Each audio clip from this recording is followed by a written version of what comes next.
자, 우리는 이제 예언서 맨 끝에 와 있습니다. 예언서 끝이라는 것은 구약의 총정리, 구약의 마지막 결론이라는 얘기입니다. 그러면 구약 전체의 가장 중요한 중심 주제와 또 결론이 뭐냐? 성전입니다.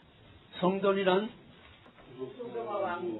구속과 왕국, 임재 통치로서의 왕국, 또 하나는 하나님의 백성 만드는 구속, 피로서 구속을 해서 자기 백성의 죄를 속하고 또 자기 백성을 만드는 구속이라는 건 하나님의 백성 만드는 거예요.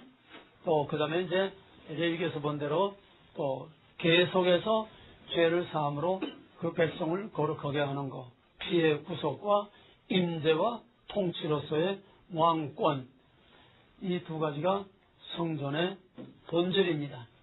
임재, 통치, 그 다음에 구속. 최초의 성전이 뭡니까? 에덴 동산 에덴.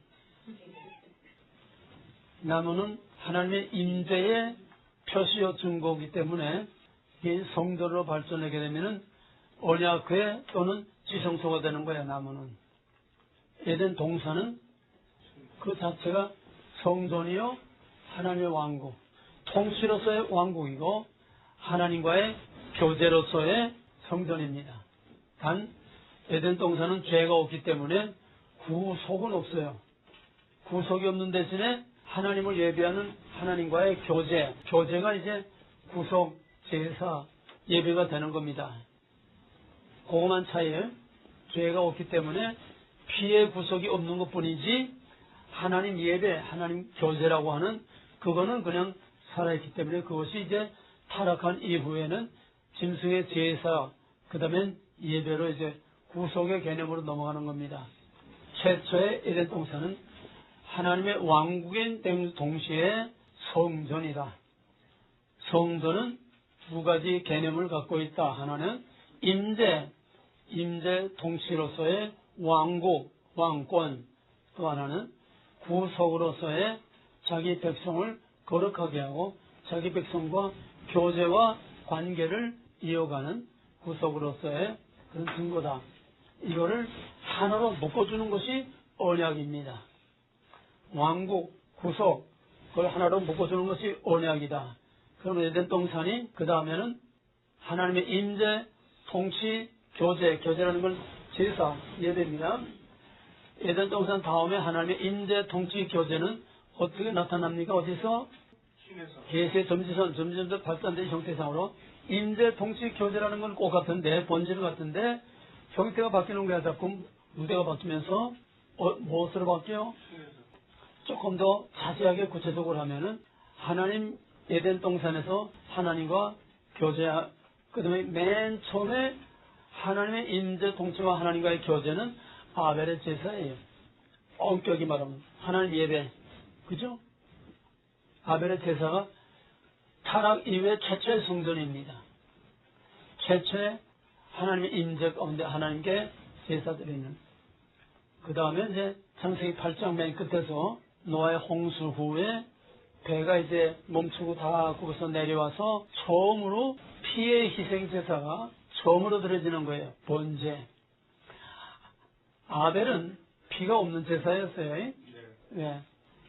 최초의 피가 있는 제사는 노아가 방주에서 내려와서 하나님 앞에 짐승을 죽여서 바치는, 그게 바로 타락 이후에는 최초의 성전, 구속, 하나님과의 교제, 성전이 되는 겁니다.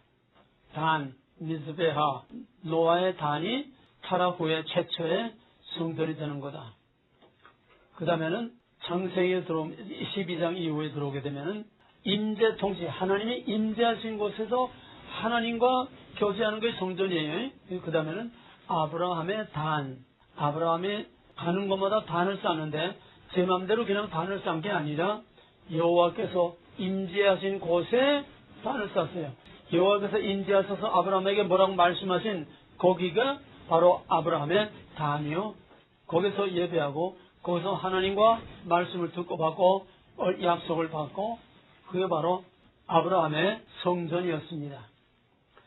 그 다음에는 창세기 28장에 오게 되면은 야곱이 바다나름으로 가던 도중에 밤에 자다가 꿈을 꾸고 사다리가 하늘에까지 놓이고 하나님이 나타나셔서 야곱에게 내가 네게 허락한 것이 다 이루기까지 내가 너를 떠나지 아니 너를 보내지 아니하리라. 야곱이 잠이 깨려서 여기가 하늘의 문이요 여호와의 전이다. 전, 여기가 하늘의 문이요 여호와의 전이다. 그게 야곱의 성전입니다. 성전이라고는 형태가 자꾸 바뀌는 것뿐이에요. 야곱의 성전. 그 다음에는 이제 뛰어넘어서 아무것도 없으니까 400년 후에 애굽에서 나와서 시내산에서 성막, 시내산에 강림하신 초월하신 하나님은 접근하면은 누구나 살아남을 수가 없어. 그래서 그 백성과 언약을 맺으시고 나는 너희 하나님, 너희는 내 백성. 이제는 내가 너희 남편이요, 너희가 내 아내요, 내가 너희 왕이요, 너희가 내 백성이요. 이제는 너희와 내가 하나로 연결됐으니까 너희는 내 백성, 나는 너희 하나님. 이제 내가 너희 가운데 너희와 같이 살 내 거처를 만들어라. 성막을 지으시고 그 다음에는 초월하신 하나님이 우리 가운데 있어도 죽지 않게 우리 가운데 함께 계시는 내재하시는 하나님으로서 성막에 하나님이 임재하십니다. 이 출애굽기의 클라이막스고 출애굽기의 결론입니다. 하나님이 임재하실 때에 거기에 불기둥과 구름기둥으로 항상 거기에 임재해 계시는 것을 모든 사람들이 보고 또 하나님의 인도하심을 받고 광야 40년을 행하게 됩니다. 거기서 하나님이 모세를 통해서 말씀하시고 거기서 예배를 받으시고 거기서 통치하시고 성막이 이제 점점 가시가 되는 거예요. 바로 그 성막이 임재 통치로서의 왕국, 왕권, 또 하나는 거기서 제사, 피의 희생 제사를 드림으로써 구속, 하나님의 백성을 거룩하게 하는 두 가지 기능이 완전히 시내산 율법을 통해서 완전히 그게 예배 방법까지 다 구체적으로 성막의 본질이 좀 더 가시적으로 드러납니다. 그 다음에는 이제 가나안 땅에 들어가서 거기서 뭐 조그만 건 다 설명하고 가나안 땅에 들어가서 이제 여호수아 거기서 할례를 하고 하나님께 이제 번제를 드리고 유월절을 이제 행한 데건 다 이제 넘어가고 그 다음에는 뭐 여러 말 할 것 없이 사무엘 때에 사무엘상 7장에 보게 되면은 미스바에서 거기서 여호와께 번제를 드리고 사무엘이 하나님께 번제를 드리는 제사장이요 왕이요 선지자로서 삼직을 겸직한 그리스도의 모형으로서 사무엘이 하나님 앞에 제단을 쌓고 번제를 드렸던 그것이 성전이지만은 사실은 그것 자체가 성전이기보다는 이미 가나안 땅에 언약궤를 메고 들어갔잖아요. 성막을 메고 들어갔잖아요. 언약궤를. 그러니까 그 언약궤 그것이 이제 가시적인 성전으로 되는 것이고 또 그 다음에 이제 사무엘이 하나님 앞에 번제 단을 쌓은 하나님이 임재하는 곳에 하나님께 예배하는 그것이 성전이에요. 그게 성막이야. 그러니까 사무엘의 제단도 성막이고 언약궤 개척 놔뒀다고 그냥 그 개척에는 그 자체가 성전이 아니야. 임재 통치와 교제가 이루어져야 그게 성전이지. 언약궤 창고에 갖다 놨다고 그게 성전이 되는 건 아니라는 거야. 그걸 구별하기 바래. 언약궤라는 물건이 성전이 아니고 하나님 임재가 아니야. 실제로 하나님 임재하신 것은 항상 관계가 있어. 관계. 교제가 있고 관계가 있어. 그 다음에는 말할 것 없이 명실공히 진짜는 다윗의 왕국과 또 이제 특히 솔로몬이 성전을 건축함으로써 그 다음에 다윗 언약이 되는 거죠. 다윗 언약 다 같이 시작. 내가 내 아들을 내 아들 삼아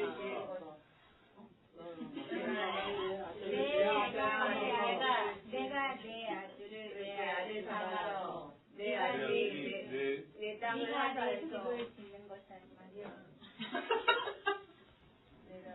다시 다 같이 내가 내 집을 줄 것이 아니라 내가 내 아들을 내 아들 삼아서 내 아들이 내 집을 질 것이요 내가 내 나라를 경고케 하리라. 다 선생님과 한 번씩 해봐. 다시 시작. 내가 내 집을 지을 것이 아니라 내가 네 아들을 내 아들 삼아 내 아들이 내 집을 지을 것이요 내가 내 나라를 경고케 하리라. 한 번 더 시작.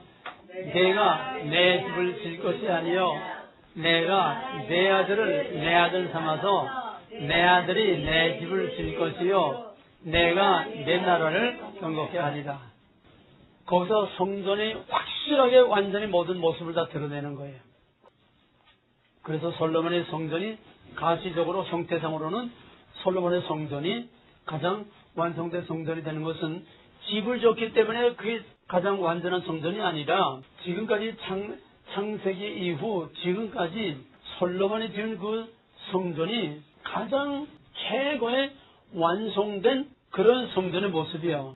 역대상 7장에 보게 되면은 솔로몬이 성전을 다 건축해 놓고 온 나라에 큰 잔치를 베풀고 거기서 여호와 앞에 1000번제를 드려 1000번제 1000번의 번제를 드렸다는 거예요. 1000번 1000번. 그러니까 제단에서만 하나하나 할 수 없으니까 그 밖에서 그냥 다 제단 만들어 놓고 한꺼번에 그냥 일주일 동안 1000번 제사를 드려 1000번제.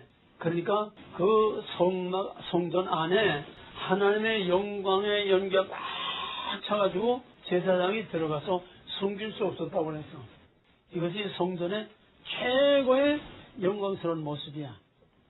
그때 그 다음부터 이제 그뿐만 아니라 거기서 그뿐만 아니라 다윗이 아직 성전 건축되기 전에 언약궤를 예루살렘으로 모시고 그 언약궤를 그냥 텐트에 모셔놓고서 다윗이 그 언약궤 앞에서 하나님께 제사를 드릴 때에 288명의 오케스트라와 50명의 훈련된 합창단을 거기다 배치해가지고 거기서 최고의 그런 제사를 드렸어요. 솔로몬은 그걸 그대로 이어받아서 하다가 나중에 개판이 들어가지고 전부 우상의 소굴로 만들어가지고 이제 나라가 찢어지고 갈라지죠. 어쨌거나 그 성전이 계속 이어서 내려왔어요. 11개는 무슨 책? 11개는 무슨 책?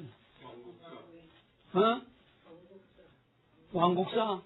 예언자의 시각으로 본 왕국사. 예언자의 시각으로 본 왕국사.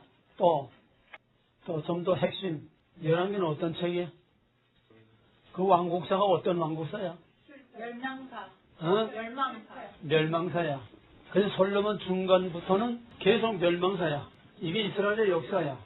그래서 결국은 마지막 BC 586년에 그 성전이 완전히 다 산산조각으로 다 깨지고 이방의 발굽이 다 밟히고 예루살렘 성벽이 다 무너지고 성전이 깨지니까 성전은 하나님의 임재의 표시요 언약의 표시야. 임재와 언약의 증거야. 그래서 증거막, 증거궤, 증거판, 돌판도 언약과 거기에 돌판에 하나님 임재가 있다는 게 돌멩이가 하나님이 아니라 나무가 하나님이 아닌 것처럼 하나님의 임재의 통치, 언약의 증거야. 그리고 성막은 하나님의 임재의 증거고 또 언약의 증거. 근데 이제 언약이 다 깨지니까 언약이 깨져 백성과 하나님 사이 언약이 깨졌는데 그 언약이 무슨 소용이냐? 성전이 무슨 소용이 있냐 이거야. 그 성전을 아낌없이 다 깨뜨려 부쉈어요. 그 모델이 뭐? 성경에 짝이 없는 거 없다고 그랬지? 성전 파괴의 모델이 뭐야? 성전 파괴의 모델이 뭐냐고? 돌판. 첫 돌판. 성경에 우연은 없어. 다 짝이 있어. 첫 돌판을 깨진 거는 하나님이 깬 게 아니고 그 백성들이 언약을 버렸기 때문에 이미 깨진 언약의 돌판이 무슨 의미가 있느냐? 이게 깨진 거야. 모세가 깬 게 아니야. 하나님이 깬 게 아니야. 그 백성이 언약을 깼기 때문에 이게 필요 없다는 거야. 솔로몬이 지은 그 아름다운 성전, 열왕기상 8장에 보게 되면 그 창왕한 성전 봉헌식을 하면서 솔로몬이 백성들에게 또 말을 외치고 선포하고 또 백성들 앞에서 여호와 앞에 성막 앞에서 성전에서 백성들 앞에 하나님께 두 손을 들고 기도하고 축복하고 이 백성이 죄를 지어서 이방에 사로잡혀 갔을지라도 이 돈을 향하여 기도하면 용서해 주시고, 비록 이방인이라도 이 돈을 향하여 기도할 때 이방이라도 용서해 주시고, 정말 전 구속사의 가장 중요한 것들을 솔로몬이 말하자면 예언자와 같이 거기서 장황한 그런 행사를 치렀어요. 그럼에도 불구하고 그 성전은 아낌없이 다 깨뜨려졌어. 왜? 첫돌판처럼 언약이 다 깨졌는데, 관계가 깨졌는데, 언약의 본질인 거룩이 다, 구별이 다 깨지고 무너졌는데, 이 집이 무슨 의미가 있느냐? 다 깬 거야. 무너졌는데. 언약이 깨지면은 아무것도 없어. 믿음이란 언약이야. 하나님과의 관계는 언약이야. 지금 문제가 되는 거는 지금은 언약 개념도 없고, 하나님과의 관계도 없고, 언약의 본질인 거룩도 없고, 그러니까 지금 다 푸덕거리만 하는 거지, 하나님 예배가 아니라는 거야. 왜 아니에요? 하나님 이름 부르고 예수 이름 부르고 십자가 부르고 다 하는데, 그건 저희들이 만들어놓은, 하나님 만들어놓은 예수지, I am이라고 하는 그 하나님이 아니야. 그러니까 하나님이 없어. 하나님이 없었는데 왜 푸덕거리 해야 되느냐? 그래도 알아할 수 없으니까. 기가 막히는 얘기야. 주인 없는 집에 들어가서 잔치하는 거랑 똑같아. 결국 언약이 깨지니까 성전도 다 산산조각으로 깨지고, 약속의 땅 거룩한 땅이야. 구별된 땅이야.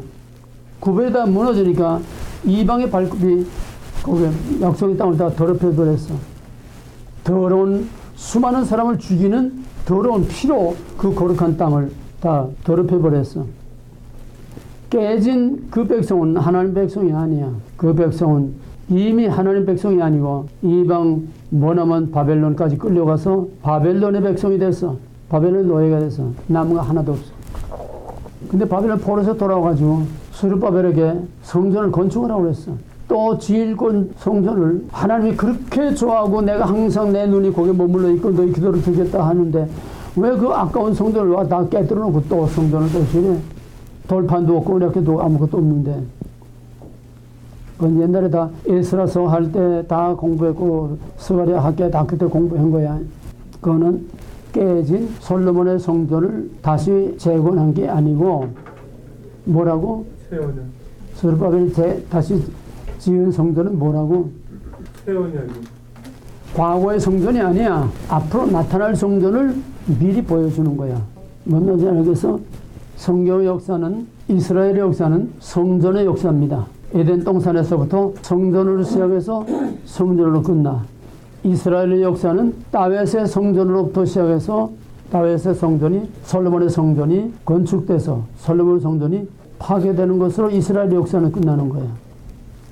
성전의 역사를 모르고 성전의 본질을 모르고는 성경을 안다고 말할 수가 없어. 왜? 그게 성경의 핵심이 본질 중의 본질인데. 그때 스룹바벨에 돌아와서 성전을 재건하라고 했어. 그거는 과거의 성전을 회복하는 게 아니고 앞으로 나타날 성전을 미리 보여주는 거다. 그래서 학개서 2장에서 얘기했지. 이 지금 초라한, 보잘것없는 이 초라한 언약궤도 없고 옛날의 성전과 규모도 다르고 자질도 다르고 정말 형편없는 이걸 보고 옛날 솔로몬의 성전을 봤던 사람들은 대성통곡을 했다고 그랬어. 그럼에도 불구하고 지금 이 초라하게 보이는 이 성전이 과거에 화려하게 보이던 솔로몬의 성전보다도 비교할 수 없도록 여호와의 영광이 더 큰 영광으로 가득하다. 이거는 장차 나타날 참 성전의 그림자를 말하는 거지 과거의 솔로몬의 성전이 아니라는 거야. 자, 이제 학개서까지 왔어요. 그러면 구약의 결론은 뭐냐? 학개, 스가랴, 말라기. 그게 구약의 결론이야. 무슨 결론? 전 구약은 성전으로서 총정리되고 성전으로서 결론이 나는 거야. 전 성경은 성전의 역사라는 거야.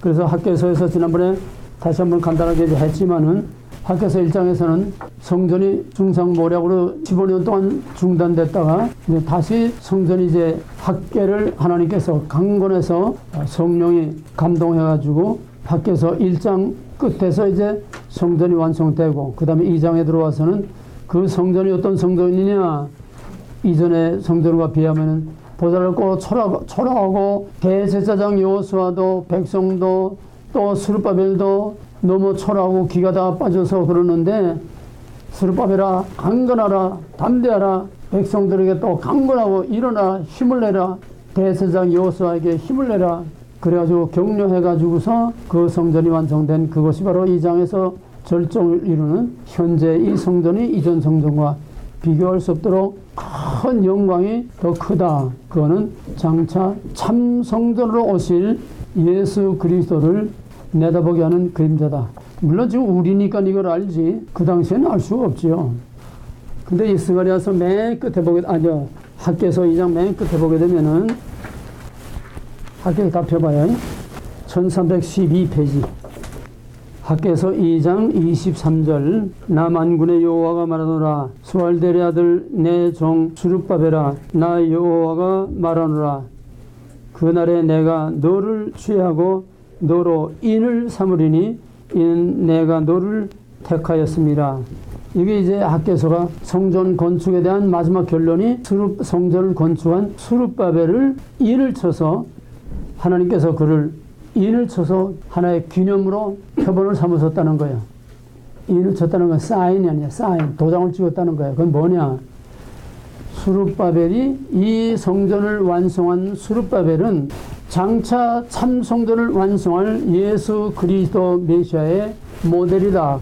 그래서 스룹바벨에게 장차 올 예수 그리스도가 성전을 완성, 스룹바벨이 성전을 완성한 것처럼 장차 오실 메시아 예수 그리스도는 참 성전을 완성하실 자다. 그래서 스룹바벨을 예수 그리스도 참 성전을 완성할 메시아의 모델로 여기서 사인, 간판, 도장 찍었다는 거예요. 이렇게 해서 학개서에서 성전의 완성으로 이렇게 되고, 그 다음에 이제 스가랴서 오게 되면은 옛날에 한 번 더 훑어봤던 성전 건축 과정에 이런 것들이 나옵니다. 특히 스가랴 3장에서 성전 건축이 중단된 상태에서 사탄이 하나님 앞에 나가서 대제사장 여호와를 비웃으면서 저기 하나님의 종이라고, 저기 민족의 영적인 지도자라고, 저기 성전 하나 하지 못하고 저 짓다 말아가지고 전부 그냥 잡초와 무성하고 짐승이 두글거리는 그런 제사장이 당신의 종입니까? 하나님께 참소하니까, 야 이놈아, 이제 포로에서 돌아온 지가 얼마나 됐다고 그 제사장을 내가 비방하느냐. 이제 타다 남은 불 속에서 꺼낸 비스갱이 같이 타다 남은 나무떼기 같은 그 대제사장 여호사를 내가 감히 어떻게 헐뜯느냐. 사탄을 이제 꾸짖으면서 그러면 그 남루한 포로의 옷을, 남루한 옷을 입은 대제사장 여호수아에게 제사장의 깨끗한 에봇을 입히고 또 거기에 정한 관을 씌우고, 관을 씌웠다는 복직이야. 관이라는 건 직이야. 제사장 직책. 다시 제사장 직을 회복하고 또 그로 여호와의 전에 서서 그 전의 때를 섬기게 하고 모든 자들이 내 말을 들을 것이다. 그러고서 계속 거기에 새순이 나오고 그 다음에 계속 이제 두감남나무 또 계속 나오는 게 뭐냐면은 스룹바벨이 성전을 완성한 장차 오실 참 성전을 완성하실 메시아의 그림자로서 학개서에서 인을 쳤다고 그랬고, 그 다음에 스가랴서에 들어오게 되면은 바로 그 대제사장 여호수아, 스룹바벨과 함께 성전을 완성한 그 여호수아라는 이름은 무슨 이름이지? 우리 이름 다 동영상 보면 다 했잖아. 예수아, 호세아, 여호수아, 다 예수. 야훼도 예수, 손을 보라, 못을 보라. 야훼도 예수, 또 예수아, 예수도 예수. 그러니까 스룹바벨을 장차 성전을 완성할 예수 그리스도로 인을 삼았고, 그 다음에 여기서는 대제사장 여호수아가 스룹바벨과 함께 성전을 완성한 대제사장 여호수아가 또 장차 오실 참 성전의 완성자요 참 대제사장이신 예수 그리스도의 모델로 여기서 등장하게 되는 겁니다. 이렇게 해서 스가랴서는, 스가랴란 말은 뭐냐? 스가랴란 말은 여호와께서 기억하신다. 우리는 큰 주제를 잘 잡아야 돼. 학개서의 중심 주제는 중단된 성전을 완성하는 거야. 총독 스룹바벨이 중심이 돼가지고 학개가 그 백성들을 이렇게 격려시켜서 스룹바벨로 하여금 성전을 완성하는 것이 학개서의 주제요. 또 스가랴서는 뭐냐 하면은 스룹바벨이 성전을 완성하는 게 학개서도 성전 완성, 성전. 스가랴서도 성전을 완성하는 거. 학개서의 성전이나 스가랴서의 성전이나 스룹바벨이 세운 성전이나 다 장차 참 성전을 완성하실 예수 그리스도 메시아의 그림자라는 겁니다. 스가랴서의 중심 예수 그리스도야, 메시아야. 성전이야. 학개서의 중심 성전이야. 스가랴서의 중심 성전이야. 중심 주제는 성전이야. 그러면 성전이 파괴됐다는 건 뭘 의미해?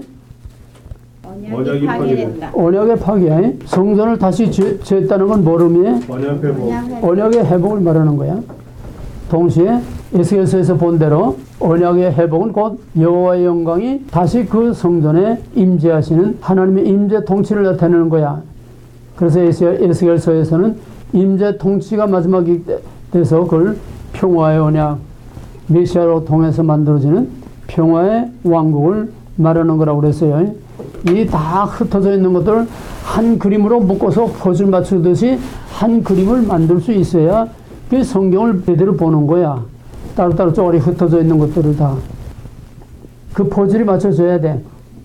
스가랴에서도 예수 그리스도를 통해서 이루실 참 성전, 참 왕국을 말하는 거다. 그게 중심 주제다. 그럼 스가랴란 말이 뭐냐? 여호와께서 기억하시다. 뭘 기억하느냐? 언약을 기억하는 거야. 언약.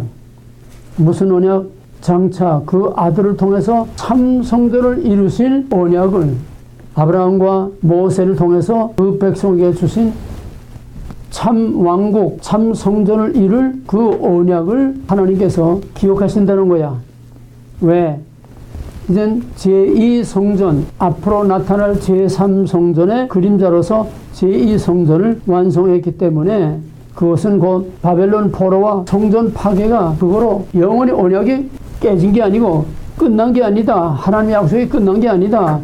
성전을 회복한다는 것은 하나님의 약속은 여전히 살아있고 계시의 연속성, 하나님의 언약은 성전이 깨지고 그 땅이 이방에 짓밟히고 그 백성이 이방에 사로잡혀갔다고 해서 하나님의 약속이 끝나는 게 아니라는 거야. 언약의 연속성, 성전이 회복됨으로써 하나님은 그 언약을 항상 기억하고 계시고 언약에 신실하신 하나님이시고 그래서 성전이 회복됐다는 것은 이미 과거의 약속을 지켰을 뿐 아니라 그 언약은 영원히 앞으로도 계속되고 앞으로 또 이 언약이 보다 더 온전하게 완성될 것이라고 하는 계시의 과거와 현재 미래를 연결시켜주는 그 산증거가 성전을 회복한 거야. 성막을 회복한 거.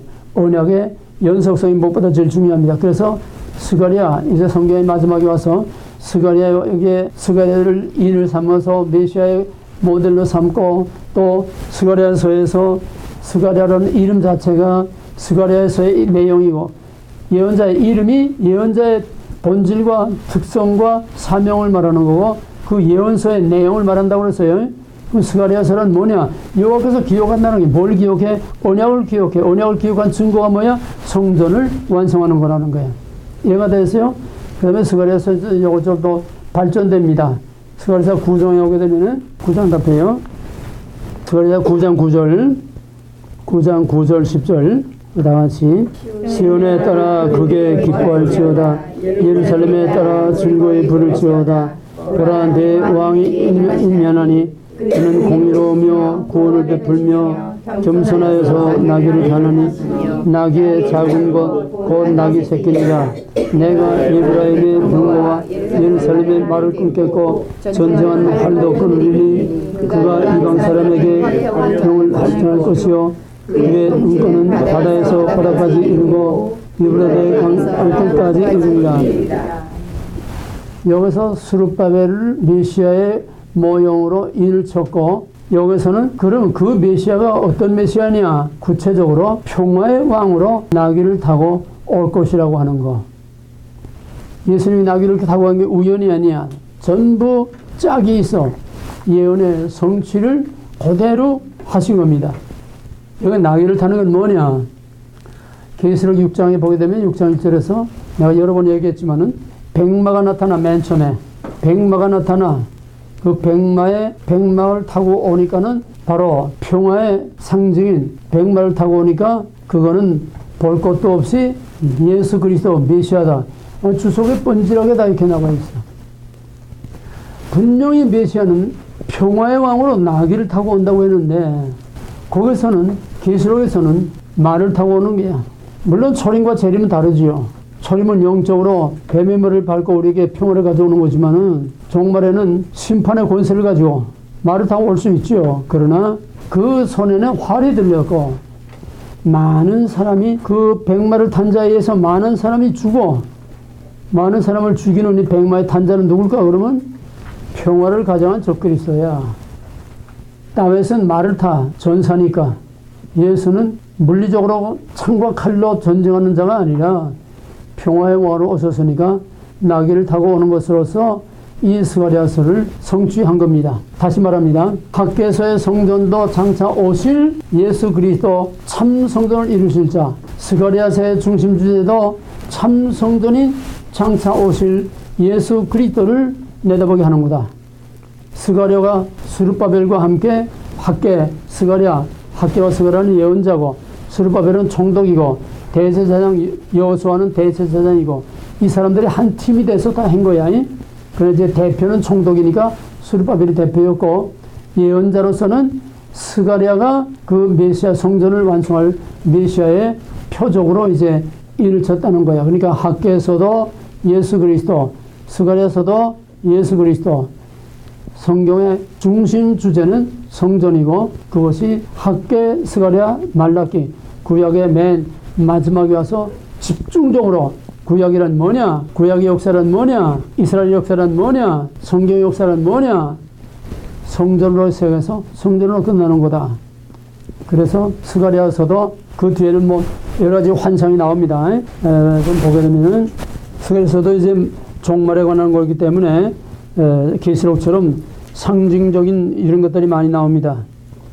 그건 여러분들 다 교재 일일 보세요. 이게 일일이 다 설명할 필요가 없으니까 교재를 하나하나 보면 됩니다. 그 다음에 이제 가장 중요한 것이 이제 9장에서 지금 본 예수 그리스도 메시아 초림의 모습이 어떤 모습인가 하는 것을 보여주는 거예요. 스가랴에서의 가장 중요한 주제는 바로 평강의 왕으로 오시는 메시아와 그 다음에 성령을 통해서 새로운 메시아의 왕국 통치가 나타난다는 것. 성령은 뭐냐? 봄비 10장 1절에서 나오는 봄비 때에 여호와 곧 번개를 내는 여호와께서 여호와께 비를 구하라. 우리에게 소낙비를 내려서 이 비라는 것은 오순절 성령을 나타내는 겁니다. 평화의 왕이 오실 때에 그때 봄비, 이른 비의 은혜인 오순절 성령. 그러니까 예레미야의 새 언약, 이사야의 새 언약, 에스겔의 새 언약 공통점이 뭐예요? 성령. 한 왕과 성령. 똑같아. 여기서도 똑같아. 한 왕 메시아와 성령. 그건 전 성경 어디에나 일관되게 똑같은 주제로 나오는 겁니다. 이렇게 해서 이른 비의 은혜인 오순절 성령과 평화의 왕으로 나귀 타고 오실 예수 그리스도를 통해서 참 성전을 완성하겠다는 거예요. 참 성전을 완성하겠다는 거야. 자, 그러면 예수가 어째서 성전이며 예수가 어째서 성전의 완성이냐? 옛날에 다 공부한 거야. 예수가 어떻게 성전을 완성했어요? 십자가로 어떻게? 희생제물. 성전의 기능과 역할이 뭐지? 첫째, 집, 성전, 성막. 이게 있어야 돼. 그 다음에 제물, 제사장. 그만 있으면 돼. 그만 갖다 놓으면 그냥 되는 거야. 뭐가 있어야 돼? 제사가 있어야 되잖아, 제사가. 성전, 제물, 제사장, 제사. 그게 성전의 역할이고 구속의 역할이야. 그거는 구속으로서의 성전을 말하는 거야. 구속으로서의 성전. 동시에 예수는 십자가에서 뱀의 머리를 밟고 다 이루었다. 승리의 개선가를 부르며 승리를 선포했기 때문에 영적으로 통치권을 나타내는 거야. 왕권을 나타내는 거야. 십자가는 성전으로서의 임재 통치, 뱀의 머리를 밟고 부수는 임재, 통치, 사로잡힌 자를 이끌어내주는 종량, 구속으로서의 임재 통치를 완성한 것이고 동시에 죄를 속하는 희생 제사를 드림으로써 예수는 성전의 두 가지 제사, 즉 구속과 왕적 통치를 십자가에서 다 이루신 거예요. 예수님이 성전에 지금까지 상징, 그림자로 되어왔던 처음에 나무, 그다음에 성막, 그 다음에는 성전, 전부 가시적인 그림자로 되어왔던 그 성전이 뭐냐? 결국 구약의 마지막 결론에서 학개서가랴 말라기서에서 구약의 전 역사를 딱 정리해 주는 게 뭐냐면 그 성전이 뭐냐? 그 왕국이 뭐냐? 바로 예수 그리스도 메시아라는 거예요. 그게 구약의 결론이야. 에덴 동산에서부터 성전으로 시작해서 성전으로 끝나는 거. 그게 구약의 결론이야. 자, 그럼 여기서 잠깐, 그러면은 하나님의 약속은 영원한데 왜 그 솔로몬의 성전, 솔로몬과 굳게 약속한 그 성전이 왜 다 깨졌느냐? 성전 파괴, 예루살렘 또 그 땅이 이방의 발굽에 짓밟히고 그 백성이 이방에 사로잡혀가는 내가 내 나라를 견고케 하리라 했는데 그 나라가 다윗의 왕국이 다 깨지고 성전도 깨지고 그 백성들도 I don't know, get out, 내쫓아버린 그 땅도 거룩한 구별된 땅이 아니라 이방의 발굽에 짓밟히는 그 땅으로 된 거. 그건 뭘 의미한다고 그랬어요? 계시의 점진적인 발전의 원리에서 형태 파괴. 응? 형태 파괴. 형태의 시대는 끝났다는 거야. 이게 중요한 거예요. 물론 이게 갑자기 나오는 건 아니야. 수많은 샘플을 통해서 이미 다 흘려내려오던 얘기인데 어디서부터? 시내산에서부터 돌판 깨는 것으로부터 옛 돌판, 새 돌판, 구약, 신약, 율법의 시대, 복음의 시대, 형태의 시대, 영적인 시대. 벌써 거기서 이미 다 계시된 거야. 그러니까 다윗의 왕국이 아무리 강력하고 솔로몬의 왕국이 아무리 부강해도 결국 이건 깨지게 돼 있는 거야.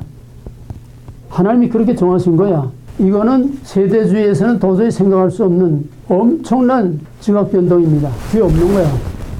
하늘같이 믿고 있던 유대인들의 모든 것이 다 끝나는 거야. 요한복음 2장 19절에서 이 성전을 헐라 내가 사흘 만에 일으키리라. 그게 결정적인 마지막 결론이야. 예수님의 입을 통해서 지금까지 이스라엘의 역사, 성경의 역사가 뭐냐? 그 성전이 뭐냐? 나다. 성전이 깨진 건 뭐냐? 내가 깨지는 거다. 형태의 시대가 끝나고 이제는 형태, 짐승의 제사, 사람의 손으로 지은 성전, 성막이 아니고 이제는 아론의 자손의 제사장이 아니라 이제는 스페셜한 제사장이 내 자신이 희생 제물이 되고 짐승 대신에 내가 짐승의 피 대신에 모든 벤아담을 대표할 수 있는 벤아담으로서 내가 피의 희생 제물이 되고 아론의 제사장이 자손이 아닌 특별한 대제사장으로서 사람의 지은 성전 그거 아니고 하늘 성소에 제사장들이 속죄일에 지성소에 들어가서 그 속죄에서 언약궤에 피를 뿌리고 속죄인 것이 아니라 이제는 하늘 성소에 하나님의 보좌 앞에 가서 내가 모든 죄를 단번에 다 끝낼 것이다. 이게 다 이뤘다는 거야. 형태의 시대는 끝났어. 이제는 모든 짐승 제사 끝났어. 이게 히브리서야. 히브리서야. 옛날에 다 공부한 거야. 이래 얘기할 때. 그러니까 형태가 끝났다는 건 우리가 말로 그냥 쉽게 들고 넘어가지만은 실제 적용해서 우리가 이거를 다 일일이 이해를 하기가 어려워. 그건 뭘 말하느냐? 아브라함의 자손 할례 받은 그 이스라엘이라고 하는 하나님의 백성, 형태상의 민족적인 그런 하나님의 백성은 이방에 사로잡힌 것으로서 형태상의 이스라엘은 끝난 거야.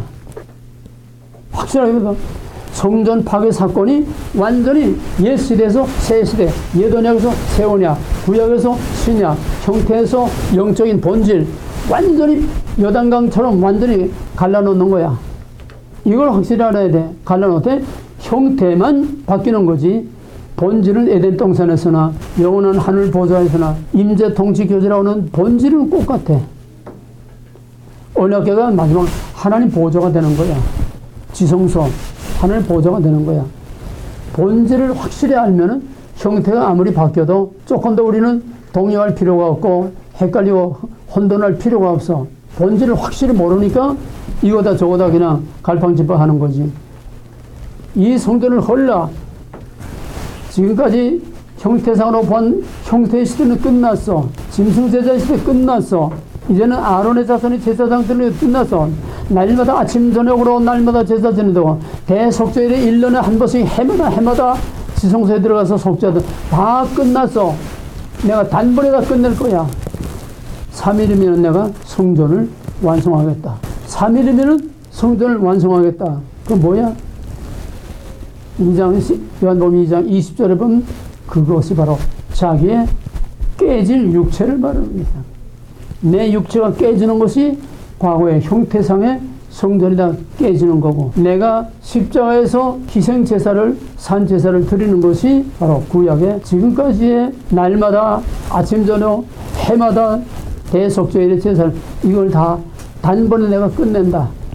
3일 후에 내가 부활함으로써 그 다음에는 다시는 성전이 필요 없고 제사가 필요 없고 짐승의 피 희생제사 다시는 대제사장 아론의 자손 필요 없다는 다 끝났다는 얘기야. Finish.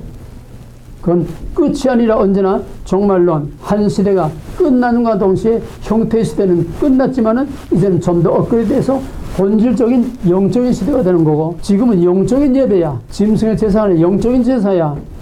이제는 어떤 형태상의 제사가 아니라 이제는 신령과 진정으로 하나님을 예배하는 영적인 제사야. 그런 형태 없이 내용만 있을 수 없으니까 오늘 배지 않으니까 그거를 형태로 나타낸 것이 지금 신약교회의 예배의 형식이지만은 우리는 형식에 매이게 되면 과거 유대교와 똑같아. 형식에 매이면 오늘 교회는 과거의 유대교와 다를 게 하나도 없어. 형태상의 예배.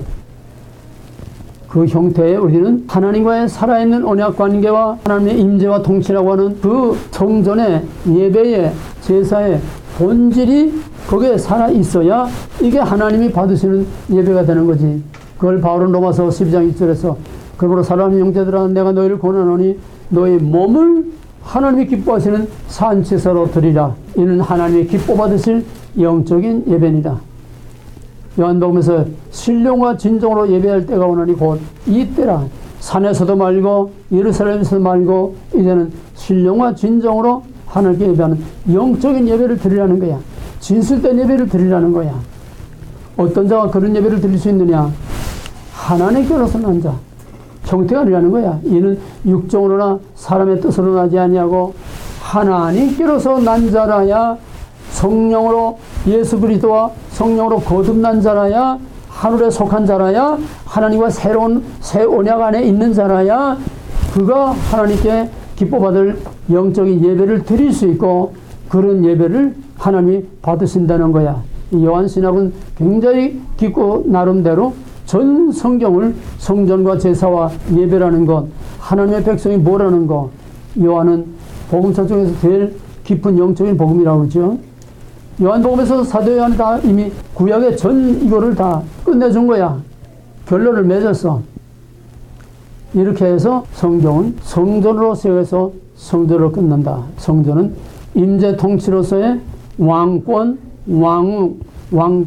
왕적 통치, 또 하나는 구속으로서의 자기 백성을 성결케 하는 두 가지 기능이 성전이다. 그리고 이제 마지막 말라기. 말라기라는 말은 언제나 예언자는 그 예언자의 이름이 예언자의 본질, 사명, 그 특징을 나타내고 동시에 그 책의 내용을 대변한다고 그랬어요. 말라기라는 이름은 뭐냐? 말라키야. 나의 사자라는 거야. 나의 사자. 사자란 뭐지? 메신저야. 메신저. 하나님의 소식을 전하는 자. 메신저. 누가복음에서 하나님의 소식을 전하는 가브리엘, 내가 내게 기쁜 소식을 전하노라. 가브리엘, 이 메신저, 메시지를 전하는 메신저가 바로 말라카의 하나님의 메신저라는 게 무슨 메신저? 이제 구약의 끝이야. 그러면 이 말라기 선지가 누구에게 메시지를 전하는 걸까? 이제 백성의 개념이 이제 확실히 구워져야 돼. 실패한 낡은 백성?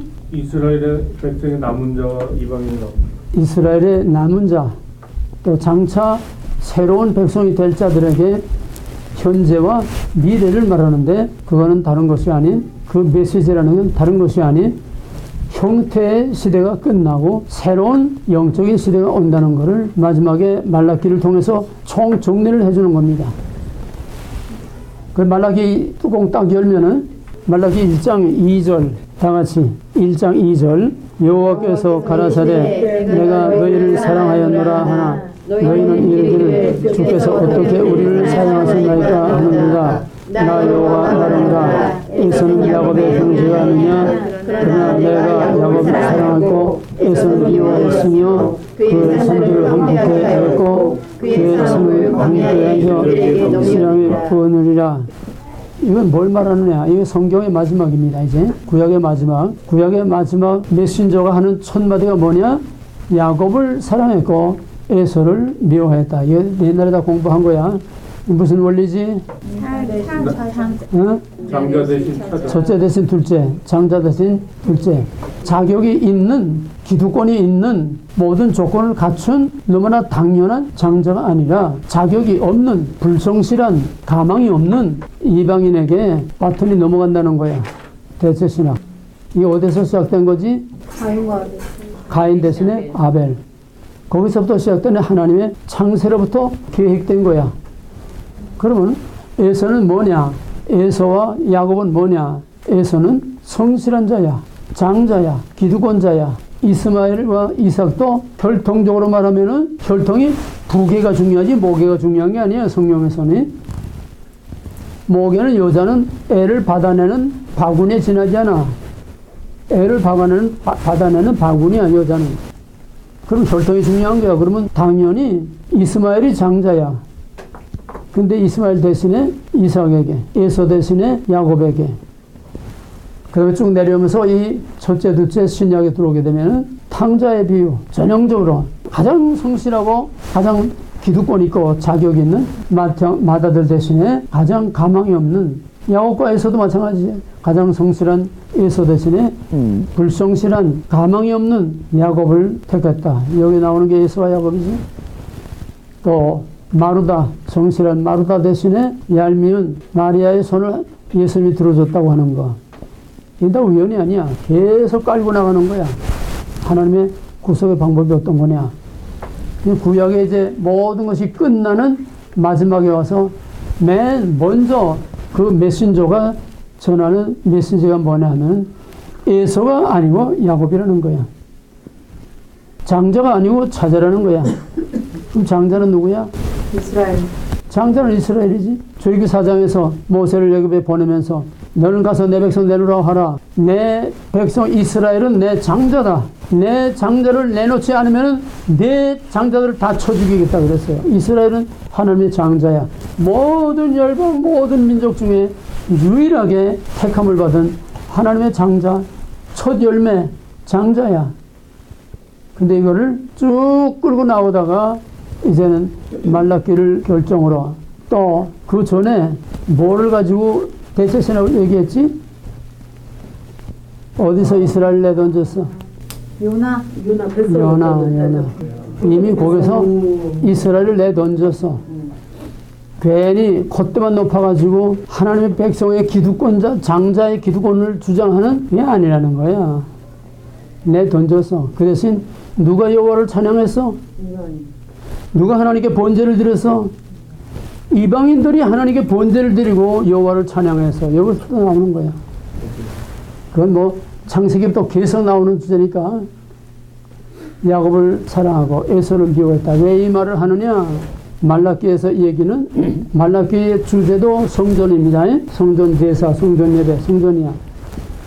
근데 거기서 왜 먼저 에서와 야곱이 얘기 나오느냐? 이제는 에서가 장자지만 에서가 아니라는 거야. 이제 야곱의 시대가 온다는 거야. 가망이 없는 둘째 시대가 온다는 거야. 가망이 없는 이방인을 이제는 하나님께서 택하신다는 거야. 여기서 완전히 결정적으로 판을 바꾸는 야곱과 에서, 이걸 제1탄으로 딱 내던지는 겁니다. 이제는 형태상의 장자의 기득권 가지고 당연히 모든 게 될 줄 아는 그거는 아니라는 거야. 왜? 하나님의 주권적인 통치와 섭리로 되는 거지 너희들이 기득권을 가지고 되는 게 아니라는 거야.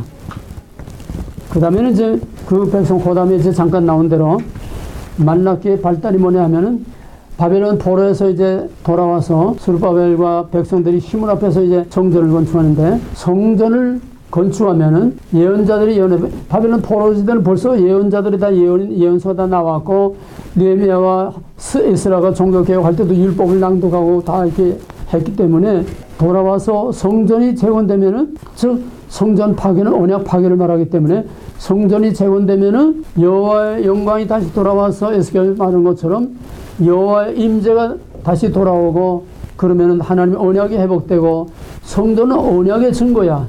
성전이 건축되면 깨진 언약이 회복되는 거야. 언약이 회복되면은 영광스러운 미래가 올 것이라고 하는 예언자들의 예언을 믿은 거야. 그 성전을 다 건축하고 났는데, 성전을 건축하는데 뭘 영광스러운데 시대는 고사하고 점점 더 상황이 어려워져. 계시의 지연 또는 계시의 역행, 그러니까 묵시문학적인 상황이 된다는 거야. 갈팡질팡하고 모세가 시내산에 올라가서 안 보이니까 엉뚱한 딴짓을 한 것처럼. 그러니까 성전을 건축한 지, 바벨론의 포로에서 돌아온 지 100년, 성전을 건축한 지 80년이 지났어도 벌써 2세대가 지나기까지도 아무리 기다려도 나아지는 건 없고 점점 더 상황이 어렵고 형편이 어려워져. 그러니까 이제 다 이게 뭐냐면 말세의 또 하나의, 종말의 또 하나의 모델입니다. 다 해해주고, 이제는 기다려도 이제는 다 물 건너갔다. 하나님의 언약 다 물 건너갔다. 성전 죄는 뭐 하느냐, 아무것도 달라진 거 하나도 없는데 11조 갖다 바치면 뭐래? 그러니까 그 백성들이, 말라기는 하나님과 말라기와 하나님과 백성들 간의 대화야. 23번에 주고받고 하면 23개의 대화 체계로 되어 있어. 그 백성들이 이게 뭐냐? 하나님 우리 사랑하지 않는다는 거야. 하나님은 우리 상관없다는 거야. 이제 뭐 언약이 어디 갔어? 성전 다 건축하고 아무런 끼미도 보이지 않고, 그러니까 율법을 지킬 필요도 없어. 다시 이제 내리막길로 가는 거야. 율법을 지킬 필요도 없어. 성전 제사 필요 없어. 11조 필요 없어. 11조 바쳐봐야 뭐 나아지는 거 하나도 있어야지. 그러니까 형식은 그래도 남았으니까. 왜? 이스라엘은 암만 하나님을 반역을 하고 배반을 해도 고대 국가는 신종 국가이기 때문에 기둥서방이라도 뭐 하나 있어야 돼. 응? 바알 종교를 섬기면서도 민족신이라는 거 하나 있어야 돼. 민족신. 그러니까 민족신으로서의 제사는 그냥 지내는 거야. 바알 제사 드리면서 민족신으로서 그냥 하나님 제사를 드리는 거야. 그것만 남았다는 얘기야. 그러니까 진짜 복 갖다 주는 거는 바알이 갖다 주는 거고, 여호와는 그냥 민족신이니까 그저 기둥서방처럼 우리가 그냥 민족신에 대접을 해주는 거니까 제사는 지내. 근데 그 제물이 쓰지도 못할, 눈가리 하나 없는 거, 비리 먹은 거, 쫄뚝이 다리 저는 거, 팔아도 못 먹고, 그따 꽃도만 가져오는 거야. 좋은 건 다 저희들이 팔아먹고 저희들이 다 잡아먹고. 그러면서 하나님이 우리를 사랑하지 않는다고 그래. 이제 거기에 대한 대답부터가 이제 계속 나오는 거야. 너희가 입닫짓 하면서 하나님이 너희를 사랑하지 않는다고 해? 마태복음 7장 12절에서 7장 7절부터 구하라, 찾으라, 두드리라, 열릴 것이다. 아들이 생선 달라면 뱀을 주고 또 울 달라면 돌을 줄 자가 있겠느냐? 너희 하늘 아버지는 더 좋은 것으로 줄 것이다. 그 다음에 대접을 받고자 하는 대로 먼저 남을 대접하라. 대접을 받고자 하는 대로 먼저 남을 대접하라. 이게 기도의 선결 조건이야. 하늘에 계신 우리 아버지여 이름이 거룩히 여김 받으시며 말로 부들부들 하는 게 아니라 진짜로 하늘에 계신 하나님의 주권 통치를 믿고, 하나님은 뭐든지 부족함이 없도록 다 줄 수 있고 다 행할 수 있는 하나님 주권을 전도로 믿고, 그를 거룩하게 구별해 드리고, 그리고 하나님의 뜻이 이 땅에 이루어지기를 원하는 하나님께 대한 대존재로서 하나님을 하나님답게 대우해 드릴 때에 그 다음에 기도가 하나님과 관계가 맺어진다는 거야. 그게 십계명이야. 십계명이 뭐예요? 처음 4계명. 먼저 하나님을 하나님다운 대우를 해 드릴 때에 그 나머지 인간의 선행과 인간의 행위가 의미가 있다는 거야. 먼저 그의 나라와 그의 의를 구하라. God first. 이게 절대적인 전제 조건이야. 근데 그게 없고 그냥 하나님 이용만 하려고 하는, 이것이 바로 여호와 하나님을 그냥 민족신으로 그냥 거칠로만 지는 그런 제사가 꼭 같은 게 바로 타락한 성전 제사를 말하는 거야, 말하자. 타락한 정선 예배. 그 다음에 레위인들은 분깃이 없어, 레위인들은. 백성의 11조로 먹고 살아. 근데 11조를 안 받죠. 인터넷에 보니까 계속 거기 나오더라고. 11조를 내라고 하는 목사는 지옥 간다. 11조를 내라고 하는 목사는 지옥 간다. 아주 당당하게 나와. 맞아, 틀려? 네. 왜? 11조는 구약 아니야, 율법 아니야. 유대인들에게 하는 거지, 우리에게 뭐 11조 바치라고 안 하지 않았어. 창조주에 대한 11조는 창조주에 대한 인간의 최우선하는 신앙 고백이야. 하나님이 창조의 주권자라는 거, 햇빛과 비를 주시고 곡식을 자라게 하고 열매 맺게 하는 거 다 하나님이야. 여기 학교에서 1장도 보게 되면은 너희가 심어봐라. 그 열매가 나오는가? 깐보기와 썩은 것들만 나오고 심어도 거두지 못해. 가인이 땅에 씨를 뿌려도 땅이 씨를 열매를 내주지 않는다고 그래서 하나님이 다 주시는 건데 11조가 내가 벌어서 내가 번 거야, 돈이? 신명기 8장에 보면은 하나님이 돈 버는 재주도 주고 돈 버는 지혜도 주고 돈 버는 기회도 주고 돈 버는 환경과 여건을 하나님 만들어줘서 내가 돈 벌게 된 거지 내 머리 잘 굴려서 돈 버는 게 아니라는 거야. 그런가 두가 바위가 보가 된가. 그래서 학계도 성전, 스가랴서도 성전, 말라기도 성전. 구약의 결론은 성전과 성전 예배가 구약의 결론이고 이것이 말라기를 통해서 신약으로 바톤이 넘어가는 거예요.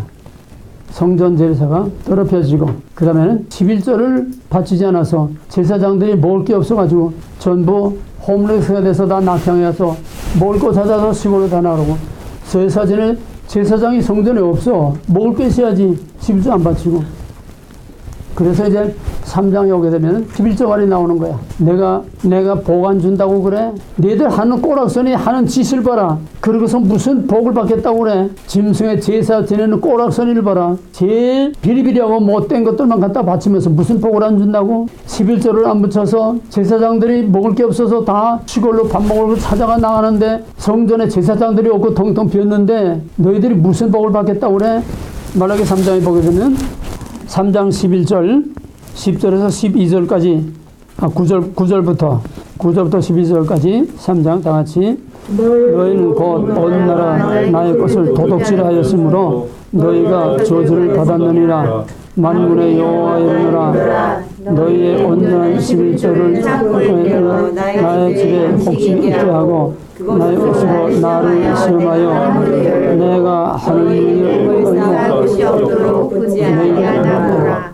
만군의 여호와가 이르노라. 내가 너희를 메뚜기를 금하여 너희 밭에 포도나무 이거를 기한 전에 떨어지지 않게 하고 그의 땅이 아름다울 때라. 기한 전에 떨어지지 않게 하리니 너희 땅이 아름다우심으로 모든 만민이 너희를 부르리라. 이런 사상은 구약에 쫙 깔려 있어요. 주신자도 여호와시오, 주의 가신도 여호와시오. 내가 하는 게 아니야. 다 하나님이 주셔야 되는 거야. 그런가 두가 바위가 포가 된 건 그거 아닌 건 없어. 믿는 자나 믿지 않는 자나 하나님을 알던 알던 인정하던 인정하지 않던 원하던 원치 않던 만물은 그에게서 나와서 그에게로 돌아가고 만물은 그에게서 나와서 그를 위하고 그의 안에 하나님 통치권 안에서 다 이루어지는 거지. 하나님 밖에서 이루어지는 건 아무것도 없어. 여기는 11조 가지고 하나님을 시험해 보라고까지 해서 하나님을 시험해 보라고. 이거는 하나님의 창조의 주권을 인정하고 인정하지 않는 거야. 내가 결혼하고서 내 인생 최악의 광야를 헤매던 아주 내 인생 최악의 광야 시대가 있었어. 이제 부산에서 이제 결혼하고서 이제 서울에 올라와서 어떤 집에 이제 옥탑방을 한 방을 이제 옥탑방을 얻어가지고 사는데 하나님이 집사람이나 나나 꼼짝달싹 못하게 해. 애는 딸에 하나 있는데 꼼짝을 못하게 해. 그 사람 제 길이 없잖아. 오죽하면은 그 딸아이를 가졌을 때 옥탑방에서 이렇게 내려가면 여름에 딸기 장사가 와서 미역과 꿀 내면서 딸기 애 가졌을 때 얼마나 입덧이라고 그러지? 그 딸기 하나 먹고 싶은데 그 딸기 한 톨을 못 먹어. 애를 낳았는데 먹은 게 없으니까 애미가 먹은 게 없으니까 젖이 안 나와.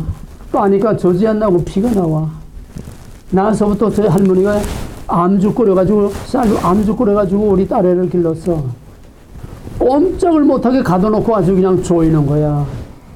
그 어쩔 수 없잖아, 그래도. 그래서 할 수 없다. 그래도 나무 재산 목록 1호 피아노 한 대는 메고 댕겼으니까 피아노 가지고 이제 벌어먹어야겠다. 그래서 담배가게 간판 요만한 거 하나 피아노라고 해서 이제 밖에다가 딱 걸었더니 한 놈, 두 놈 오는데 그때 한 달 레슨비가 700원, 1000원 할 때야. 나는 그래도 음악을 전공한 놈이 자존심이 있지 않아. 내가 1000원 받을 수 있어? 그래. 5000원 받아, 5000원. 5000원 받고 이제 4명이 딱 오는데 기가 막히게 하나님이 4명 다 하나 빠지면 하나 채워주고 하나 오면 하나가 빠지고 그렇게 할래도 못하겠어. 4명 4, 5, 10 2만원을 다 그래 2만원만 저도 도도 안 주고. 근데 갯돈이 얼마 나가냐면 매달 3만원이 나가. 총 수입이 2만원인데 갯돈은 3만원 나가. 시계고 구두고 그저 뭐든지 전당포에 맨날 가는 거야. 야, 하나님 조일 때 무서워요. 그런데 하루는 우리 집사람이 우리 동네 그 조그만 교회에서 이제 부흥회 한다고 우리 애를 업고 이제 갔다가 부흥회 갔다가 가던 날이 장날이라 끝날이야. 토요일인데 옛날에 토요일까지 했어요. 끝날이야. 간대 가던 날이 장날이라 그날따라 11조 가지고 그냥 시종이관 11조 내라고 그러더래. 근데 집사람이 오더니 주일날 아침에 여보 우리도 11조를 바쳐야 되겠어요. 여보 마이너스 10,000원인데 거기서 무슨 11조를 어떻게 떼요?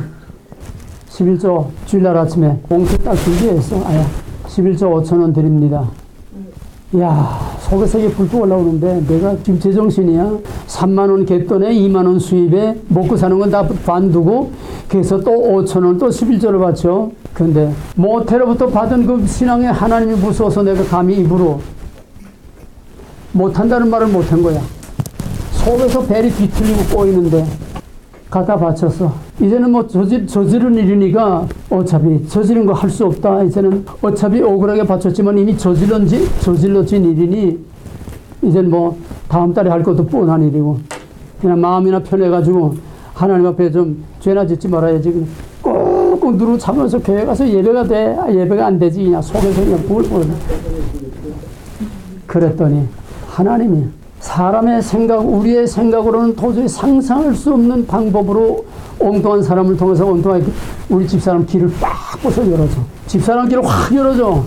그 다음에 나를 또 풀어서 나를 또 나가서 그때부터 11조 마이너스 11조를 바치고 그때부터 내 인생 팔자 광야를 면하기 시작한 그때부터 내 문이 열리기 시작한 거야. 하나님이 살아계셔.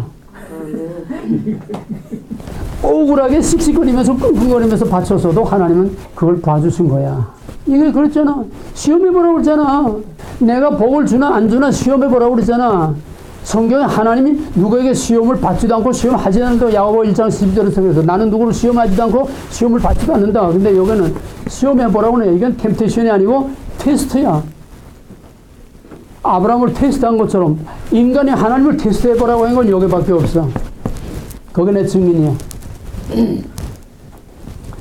겨울 말라께서 하나님이 원하시는 11조를 드리고 11조는 꼭 돈을 말하는 게 아니야. 액수를 말하는 게 아니야. 하나님을 하나님답게 예배를 예배답게 성전을 성전답게 올바른 예배 올바른 제사 올바른 하나님의 하나님 대우받도록 올바른 하나님께 예물을 드려봐라.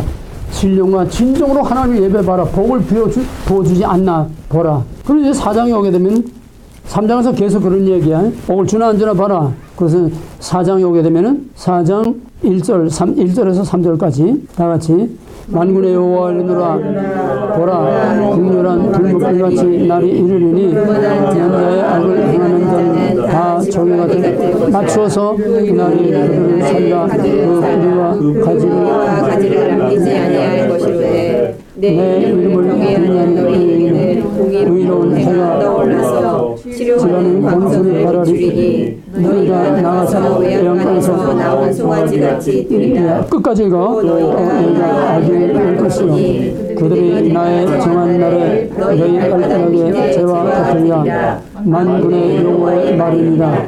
너희는 내가 호렙산에서 온 이스라엘을 위하여 내 종 모세에게 명한 곧 율례와 법도를 기억하라. 보라, 여호와의 크고 두려운 날이 이르기 전에 내가 선지자 엘리야를 너에게 보내리니 그가 아비의 마음을 자녀에게로 돌아오게 하고 자녀의 마음을 그 아비에게로 돌이키게 하리라. 그렇게 아니하면 이러건대 내가 와서 저주로 그 땅을 칠까 하느라. 이 두 가지인데, 하나는 너희가 하나님을 잘 섬겨봐라. 복을 주나 안 주나. 하늘에 의로운 태양이 비춰서 싫어하는 광선을 비추어서 이건 영육간의 모든 걸 다 말하는 겁니다. 그 다음에 마지막 전 구약의 마지막 맺는 말이 뭐냐? 맺는 말이 여호와의 크고 두려운 날이 이르기 전에 내가 선지자 엘리야를 너에게 보내주겠다. 그가 아버의 마음을 또 자녀의 마음을 돌이키게 하리라. 이게 뭐냐면 이 엘리야가 장차 예수 그리스도 오시기 전에 그거 들어온 날은 언제나 정말 여호와의 날을 말하는 겁니다. 스가랴도 여호와의 날, 말라기도 사실 여호와의 날, 모든 예언서는 궁극적으로 여호와의 날 거기에 포커스 맞춰져 있어요. 이 여호와의 날은 뭐냐? 1차적으로는 포로 돌아오는 거, 역사적 사실. 2차적으로는 메시아를 통한 예수 그리스도를 통한 영적인 약속. 3차적으로는 재림 때 오는, 언제나 이거는 항상 깔고 나가야 돼. 그러니까 크고 들어온 여호와의 날이 뭐냐? 여기서 말하는 거는 예수 그리스도께서 이 땅에 와서 하늘과 땅을 진동시킬 영적인 엄청난 일을 해낼 것을 말하는 거야. 죄와 마귀의 권세에 대해서는 크고 두려운 날이야. 하늘과 땅이 다 진동하고 온 천지가 다 캄캄해지고 땅이 다 흔들렸잖아. 십자가 못 박일 때. 영적인 걸 말하는 거야. 바로 메시아가 나타나기 전에 엘리야를 내게 보내주겠다. 이게 뭐냐? 말라기는 마지막 선지야. 그 다음부터 400년 동안 암흑의 시대야. 캄캄한 암흑의 시대야. 아무것도 없어. 그러니까 묵심을 하게 하고서 이제 난무하게 되는 건데, 앞으로 400년 동안 캄캄한 암흑 세계. 유대인들은 아무리 못됐어도 저희들이 잡아 죽이는 한이 있더라도 그래도 하나님의 말 입이라고 말하는 선지자가 있어야, 미워도 그게 있어야 그래도 한쪽에서 마음이 놓여. 왜? 민족신을 섬기기 때문에.